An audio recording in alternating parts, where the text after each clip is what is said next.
buses, and you just cannot miss this brand. Volvo offers a comprehensive range of city and intercity buses across India and abroad. Their buses are a household name in Karnataka. In fact, 20 Volvo 9600 buses, each costing over 1.2 crore rupees, were recently added to the fleet of Karnataka Road Transport Corporation or the KSRTC. These luxury Volvo buses in the KSRTC fleet have 40 sleeping berths for passengers with panoramic windows. Each berth has 2 USB ports, air vents, reading lights, and a mobile holder. Safety of drivers is taken care of too, with features like knee impact protection technology. Now, how did KSRTC grow to become India's largest Volvo coach operator?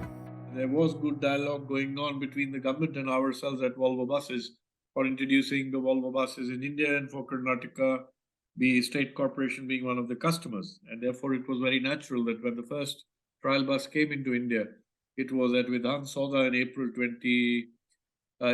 2000 that the first trials in India started, none other than with the Karnataka State Road Transport Corporation.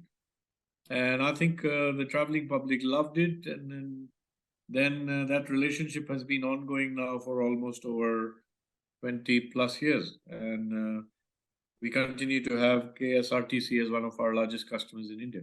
With revenge travel being the norm post-pandemic restrictions, Volvo and its local partners have set sights on the luxury bus business not just in India but abroad too, be it Taiwan or Doha. While Volvo has dealt with trucks in India since 1998, it decided to board the bus literally in 2001. How does Volvo build its buses to the highest standards while contributing to a long and productive service life? How do hybrid models of Volvo meet environmental goals?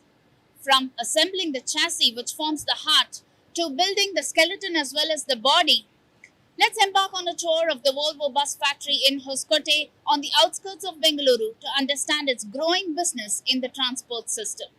Normally, I always say that our biggest sales tool in India is not our teams as salesmen, but it is our factory. When our customers, be it KSRTC or other government or private customers from India or abroad, when they visit us at Hoskote, when they've had a look and walk around the plant, they do feel that they are in a Volvo environment.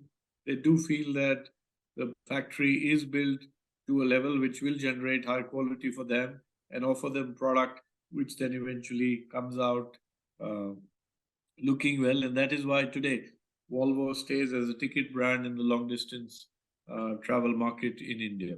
Spread over 1 lakh square meters of land, the process begins here with this assembly line where the chassis is integrated. It is fixed onto the frame, welded, and the electrical line is meticulously connected. Then comes the axle and the engine, placed in the right positions and screwed tight. The engine is at the rear so the sound doesn't permeate into the bus. The next assembly line marries the chassis and the body. Galvanized iron sheets are cut, bent to different shapes and pre-coated to avoid rusting.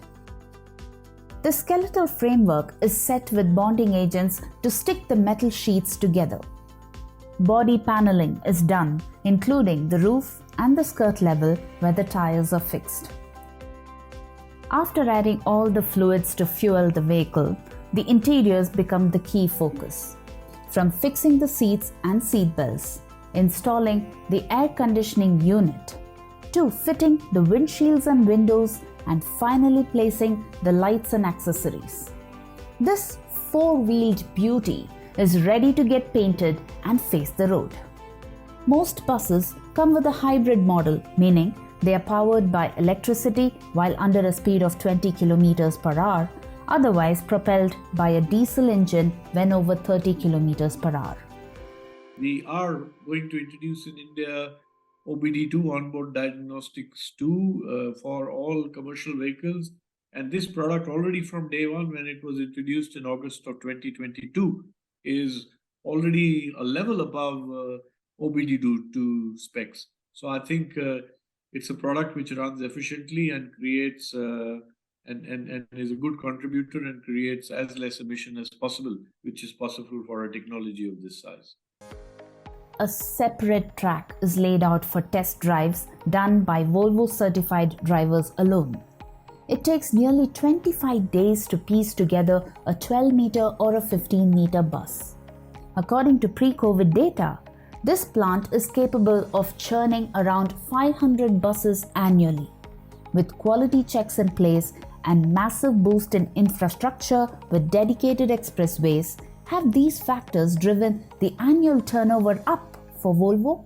I think that you're asking for secrets, and secrets are something which we don't give out.